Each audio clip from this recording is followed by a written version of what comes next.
بسم الله الرحمن الرحيم الحمد لله رب العالمين وصلى الله على سيدنا محمد وعلى آله وصحبه والتابعين وبعد أيها الملأ الكريم السلام عليكم ورحمة الله وبركاته. J'ai entendu une fois, il y a quelques années de cela, dans cette histoire répétée d'attaque contre le messager de Dieu, alayhi salatu wassalam, j'ai entendu une femme politique française dire « Dans le pays de la liberté et de Voltaire, nous avons le droit de médire des religions. » Le pays de la liberté et de Voltaire. Voltaire était certes un esprit brillant, un homme libre, ou bien un esprit libre, qu'on le veuille ou non. C'était un monument aussi. C'est quelqu'un qui a influencé bon nombre de générations. C'est pourquoi nous allons nous intéresser dans la fin de cette série de témoignages à ceux de Voltaire, plus précisément. Voltaire a écrit en 1745 à peu près une pièce qui s'intitule « La tragédie de Mahomet ». C'était une satire, une diatribe lancée de prime abord contre Mohammed sallallahu alayhi wa sallam.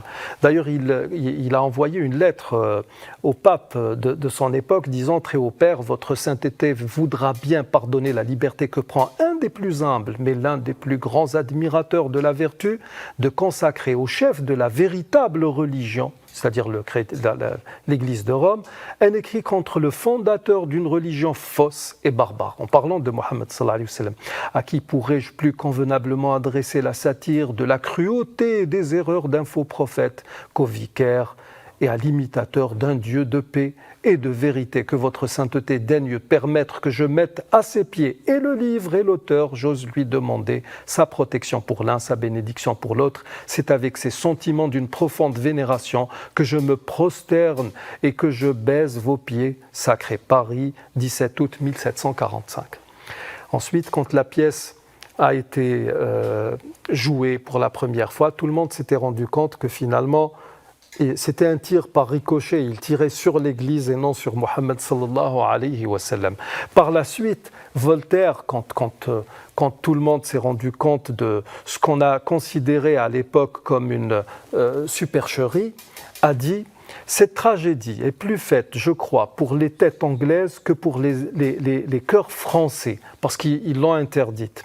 On l'a trouvée trop hardie à Paris, parce qu'elle n'est que forte et dangereuse, parce qu'il y a du vrai. J'ai voulu faire voir par cet ouvrage à quels horribles excès le fanatisme peut entraîner des âmes faibles conduites par un fourbe, en parlant du pape.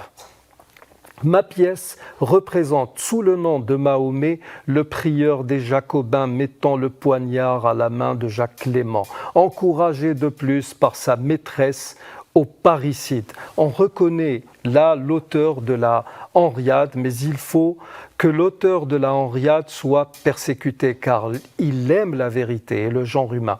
Il n'est permis au poète d'être philosophe qu'à l'antre. Là, à nos frères et sœurs qui sont fortement influencés par la culture française, ce qui n'est pas une mauvaise chose en soi, il va falloir faire un travail sur cette relation historique qui nous lie à la France, à ses médias, à ses programmes, à sa culture. Parce que là, il faut se rendre compte d'une chose. À l'heure actuelle, avec cette sacro-sainte laïcité que veulent diffuser les cercles franco-français, il y a fort à craindre que nous allions vers une sclérose de l'esprit. Et c'est sur ce point que revient justement Voltaire, que beaucoup de Français nous présentent comme une icône de la liberté. Nous sommes d'accord avec vous que c'est un esprit libre, mais cette liberté ne va pas dans le sens qui est le vôtre. Parce que si nous faisons une distinction, un distinguo entre l'esprit français et l'esprit anglo-saxon nous est beaucoup plus profitable et beaucoup plus propice à l'ouverture d'esprit. C'est pourquoi nous allons nous intéresser encore à Voltaire et nous allons essayer de voir le regard décalé qu'il avait sur l'islam et son prophète. Nous arrivons au terme de l'émission. Je vous remercie d'y avoir prêté attention. Assalamu alaikum wa rahmatullahi wa barakatuh.